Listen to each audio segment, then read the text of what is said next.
les derniers seront les premiers dans l'autre réalité.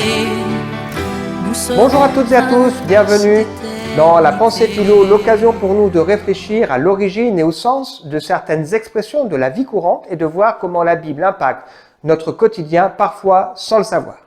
Alors aujourd'hui, j'aimerais vous faire réfléchir ou vous faire découvrir ou redécouvrir cette expression « les derniers seront les premiers seront les derniers ». On emploie cette expression parfois pour évoquer un retournement de situation surprenant, ou alors pour encourager quelqu'un qui se dit maintenant c'est fichu, j'y arriverai pas, en lui disant attends, les derniers parfois seront les premiers et les premiers seront les derniers, ou alors pour mettre en garde une personne qui fanfaronne devant sa réussite. Alors, de quoi s'agit-il dans la bouche de Jésus, puisque cette expression se trouve effectivement dans la Bible et en particulier dans les évangiles? Elle a d'ailleurs été reprise dans une chanson célèbre de Céline Dion, composée par Jean-Jacques Goldman, qui nous dit dans cette autre réalité, les derniers seront les premiers. De quoi s'agit-il ici? Alors, si on regarde dans la Bible, on voit que cette expression se trouve 4 fois dans la bouche de Jésus, c'est dire son importance, et à chaque fois, effectivement, à la fois pour choquer, interpeller, faire réfléchir, à la fois pour encourager réellement, et en même temps pour mettre en garde. Elle est toujours mise en relation avec le salut, et elle est toujours mise en relation avec la pensée de l'homme, la manière pour l'homme de considérer les choses, et plutôt la bonté et la grâce de Dieu. Alors, on la trouve en particulier lorsqu'un jeune homme vient trouver Jésus, et ce jeune homme est le candidat idéal pour le royaume de Dieu, pour le paradis.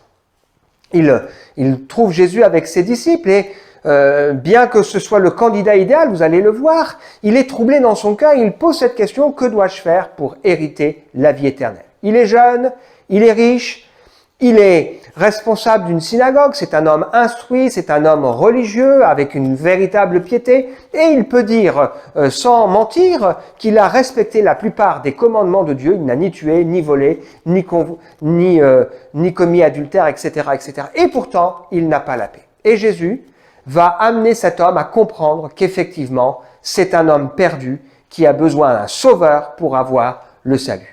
Les disciples qui sont là autour sont troublés. Lui qui paraîtrait a priori le premier, le candidat idéal au salut, alors lui, il serait perdu. Et nous alors, qu'en est-il de nous?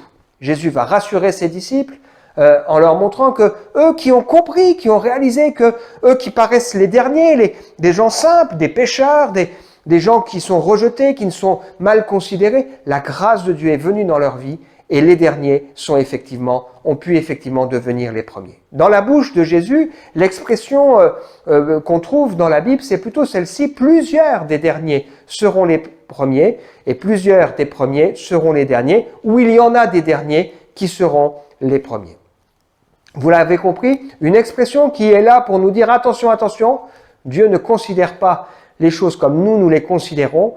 On aime les classements, on aime la compétition. Une expression qui est donnée aussi pour nous encourager en nous disant: si toi qui te considères comme quelqu'un qui a raté, quelqu'un qui n'a plus de solution, qui n'a plus d'espoir, eh bien la grâce de Dieu est possible pour toi.